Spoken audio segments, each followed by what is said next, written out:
Being nice in the society with zero life experience would always bring problems and troubles because this world is equally filled with the evils and the predators around us.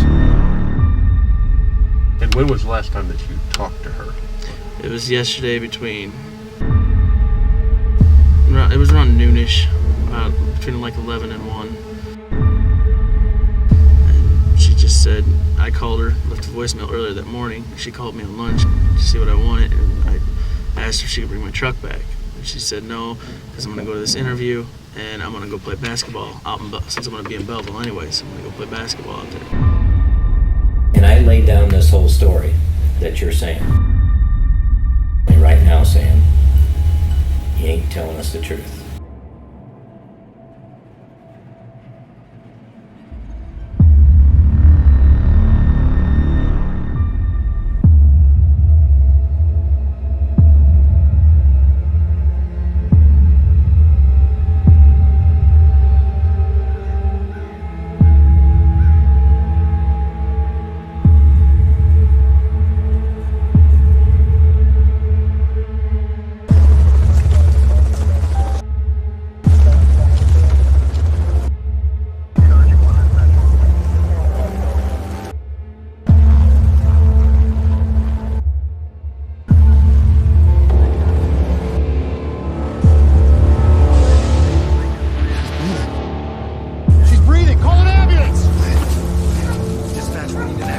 Welcome to another episode on the Shocking Mystery on the Mirror. I'm your host, Sipra, and it's getting very cold, and we all deserve some coffee.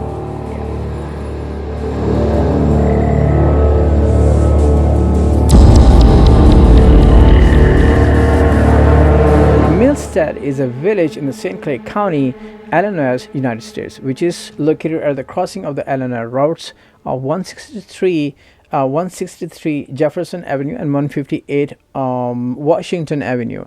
This village is known for its German heritage, and half of its people are German descent.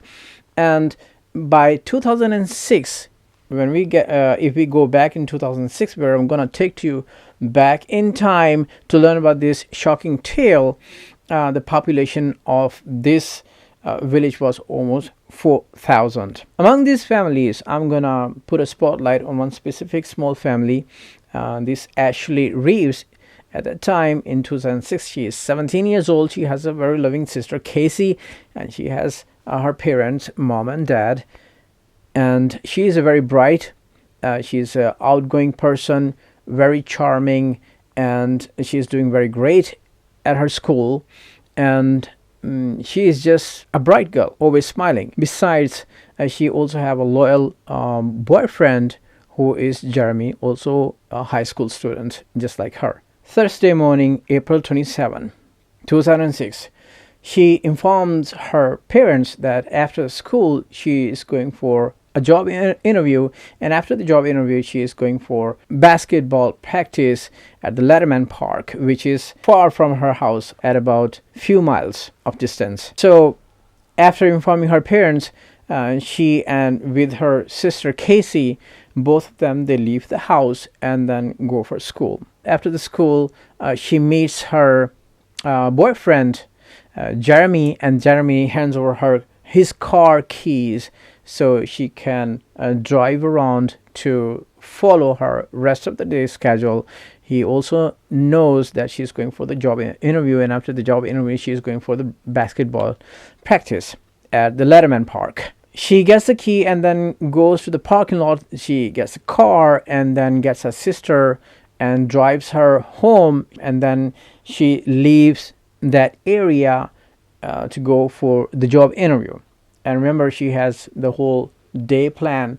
After the job interview, she is going for the basketball practice. The time goes by, and this is almost evening. The sun is already set, and then her parents start to worry about Ashley Reeves. And then the first person they ask, and that is Casey, who is not only her sister but also a very good friend of hers. And she says that since she has dropped her home, she didn't hear anything from Ashley. That prompts them to call her and send her text messages. Eventually, they cannot connect her. So that prompted them to call Jeremy, who is her a loyal boyfriend. Now, Jeremy also is worried when he receives a call from their parents, and he tells them, well, he is also trying to reach to her. He knew that she is going for the job interview, and then after the job interview she is going for to practice the basketball, but till now he cannot reach to her, which lead them to connect with her close contacts, close friends from her school. Eventually, none of them, they can tell where Ashley exactly is. That worries them because this is already late night, and then they report the police their missing daughter. Remember, previously I made a film review about The Girl Who Escaped. That's, by the way, that's a great movie. That's based on the inspiring true story about a teenager who was abducted, and then later she not only helped the police to find the abductor but also serial killer. So she helped the police to catch a serial killer. You can find that movie in my cards, and I'm gonna give a link of that movie review in the description box below. All the parents, they should watch the movie. You shouldn't miss it. Back to the story. In the similar manner, just like in The Girl Who Escaped, these parents, Ashley's parents, contacted the police. In that area, in Milstead, the police knew that many times when the kids, they went off from their home, they ran out from home, they come back in few hours. But by hearing their voice, they could smell the fear in their voices, and they took it very seriously. They assembled a team of detectives and the police officers. They started to find Ashley Reeves. First of all, they started to contact with Ashley's boyfriend, who is Jeremy. When they called Jeremy to the police station for the statement, he was very much open, very much cooperative, and they clearly see that he has nothing to do with missing of Ashley Reeves. While Jeremy was giving the statement in the police station, police and detectives, they learned one thing, that she was going for the basketball practice at the Letterman Park, because Ashley was having Jeremy's car, and then they took Jeremy with them, and then the first thing they did, they went to the Letterman Park, and they discovered the car. They found the car, but Ashley wasn't there. By questioning other close friends, it triggered them to move their investigation to the other side. Ashley was actually having a secret affair besides Jeremy. She was caught up with a secret relationship, and when police knew from Ashley's friends that Ashley actually comes to park not to practice the basketball but to meet her secret boyfriend that she is having affair, then it triggered them to target that boyfriend. So immediately they tracked him down, and that was Sam Shelton. In the beginning, during his statement, he denied everything, and even he said he doesn't have any relation with Ashley Reeves and he doesn't know her. But eventually, because Sam was belonged to a very rich family, the family was known as a respected family, so he had so much pressure of his reputation. So eventually, after 12 hours of investigation, Q&A session at the police station, he finally confessed, yes, he was having an affair with Ashley. She came to him, and then this is what happens by Sam Shelton's version. After the interview, when Ashley Reeves reached to Letterman Park to meet Sam Shelton, she parked her car in the parking lot and then sat with Sam Shelton in his car, which he drove back to his home. They had a fun time at his home, and he's supposed to get her back into the park so she can drive back home. While they were in the car and he was driving in his car. They start to have some kind of conversation. That conversation turned into an argument. That argument turned into a small fight, and then that small fight turned into a serious conversation, turned into becoming a physical. And then at that moment, Sam Shelton, he decides to stop the car and think for a while where he can talk to her, maybe to find some solutions, whatever they were having that kind of argument. But it turned out very bad because the weather was getting bad. It started to rain. The intensity of the argument was only going up. There was no way they are going to calm down. Ashley was deeply focused with this conversation. She even forgot where he is taking her. He stopped the car. She found out that this is area she doesn't recognize. They are actually in somewhere in the deep woods. And he screamed at her to get out of his car, which she was very confused and she was very scared. She said she even doesn't know where is she and how to get back to her car to drive back home. But instead, he is going to get her back to the parking lot where Ashley's car is sitting.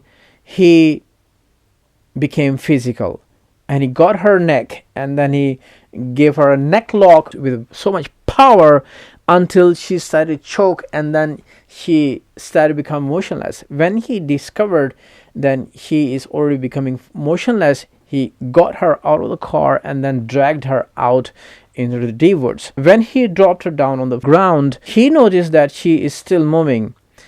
Then he got her again, gave her a neck lock, this time with more force, and when he felt this is not enough, he took his belt, wrapped around her neck, and then he started to squeeze with so much force. Not only this, he used his knee or his foot to her back. He wanted to kill her. And then at one point, she was not breathing. When he made sure that she is not moving at all, he dragged her in a hole, and then he started to bury her under so much dirt and broken leaves. And then he ran back to his car and he drove back and then went for dancing.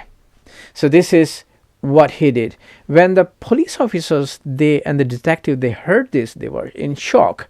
And then he promised them he can help them to get back to the forest and then help them to find Ashley Reeves. Now you should know it is already 30 hours have passed when he buried her into the deep woods.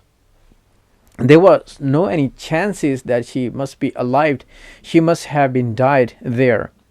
Now it is already getting dark with the whole team of the detectives, and they went to that location. It was getting dark, actually already got dark, and he also forgot where he left her, abandoned. Now they were all finding. They spent almost an hour. They kind of find Ashley Reeves, and finally there was one officer. He saw something on the ground and he put his flash to find something is the ground. He got close and then he screamed where they found Ashley's body. While one of the officer, he was checking her pulse, she moved and he screamed for an ambulance. The paramedic, they rushed to that location. They got Ashley and then they transferred her to local nearest hospital in the emergency. When they went there, they called parents. The parents were being called. Parents gone to the hospital to see their child, their daughter, 17 years old, Ashley Reeves. But the doctors, they had a very sad news for them because she was in that bad condition. When officers, they found her, her neck was already twisted, broken, and she has so many injuries. She has so much very deep bruises of the belt around her neck, because remember it was also rained there. The weather was bad, so all the things affected on her physical condition. When she was in the hospital, doctor said, we don't know if she can ever wake up. And the parents, they were so much sad. And then finally, there was a miracle. Miraculously, she survived, and then she woke up. She opened her eyes. The real story starts from here, and that is very inspiring. She doesn't know, and the doctor already told her parents that, okay, she already woke up, but we have a fear that she has to learn from zero everything, how to eat, how to talk, how to walk, how to do things, and maybe she cannot remember anything. She has already lost her memory. Now, this was a very big challenge. At one point, her mother was so much sad, and then she was in the hospital. She was seeing her daughter lying down on the bed and thinking, why this happened to my child? And she really wanted to see her to come back in life. She asked her, hey, if you can hear me, please bite my finger. And she puts her finger under her teeth, and then she bites. This is the moment her mother starts to have this light, and she cries, and then she screams, and she tells the doctor that actually she can hear and she can respond. And then doctor give her the physical therapy, and then they give her some practice on a daily basis where she starts to move, she starts to hear, she starts to respond to their questions, their requests, because the physical therapy was so good that she started to come back. But she cannot remember about her incident, but she remembers about her parents, about her sister, and wherever she is, she remembers everything, but she doesn't remember about the incident, whatever happened to her in the woods. Sam Shelton is already captured by the police. Now, she, deep down in her heart, she has some, I'm talking about Ashley Reeves, she has some episodes, she suddenly triggers something, and she remember a small moment, whatever happened to her, and then she tries her best to remember, and she starts to talk. Gradually, she starts to walk with the help of the crutches. Her mission to send Sam Shelton where he deserves. Her mother asks her, why you never told me that you are having an affair with this person? Now, there is one thing you should understand. This man, Sam Shelton, is not an ordinary student. He is not a student. Actually, he is a middle school teacher, and he is a coach. He used to teach baseball, and he is so much attracted to so many girls. So that's why he used his status, his power, because he is also a pro wrestler. This is why Ashley couldn't survive his necklock. He belonged to a very rich family, and he hired a very strong attorney, and then he's spending his lot of money to fight this case. But on the other hand, Ashley, she is thinking that, okay, she had made a mistake. She should have told her mother, but on the other hand, she wants to fight the case, because if he can manipulate me, he can further manipulate other girls. So having this mission, there was a fight was going on in the court, and finally she does that which Sam never thought about it. For Sam, she could never speak again, but miraculously not only survived, but she fought back. Finally, she gets back in the court in front of the jury. She gives her statement, and she tells them, yes, she made a mistake, but she doesn't deserve this far, because this man manipulating me, and he was abusing me. For him, I was already dead. He already killed me, and he left me into the deep forest where nobody could find me. If the police never reached there to find me, I was already died. End of the road. Sam Shelton gets his verdict. He gets the sentence for the 20 years to life. He was eligible to parole in 2004, somewhere this year. A former teacher at Freeburg High School left a student for dead, is now out of prison early and a free man. Thanks for joining us. I'm Mike Bush. I'm Kelly Jackson. The case in St. Clair County made national headlines when it happened. That's Megan. Kelly, as of Monday, Sam Shelton is now out on parole. He was released early from the Illinois River Correctional Center after serving nearly 17 years of his 20-year prison sentence. Breaking news, a former high school teacher who left a student for dead is now a free man. It's a case that made national headlines. Just hours ago, we learned that Sam Shelton is now out on parole. Ashley is already a mother of 2. She is leading a very happy life, and she is 34. And recently there was one movie, Left for Dead. You should watch this movie. This is not bad actually. This is a very good movie. You should go and watch. Well, this was the story for today. And if you're a fan of the mysterious, dark and horror stories, movie reviews, please subscribe to our YouTube channel. If you have your own story, please send it to me to my Instagram, which is uzar.cipra. And as always, please take care of yourself and your surrounding. Until next time, I'm your host, Uzar Cipra. Some coffee.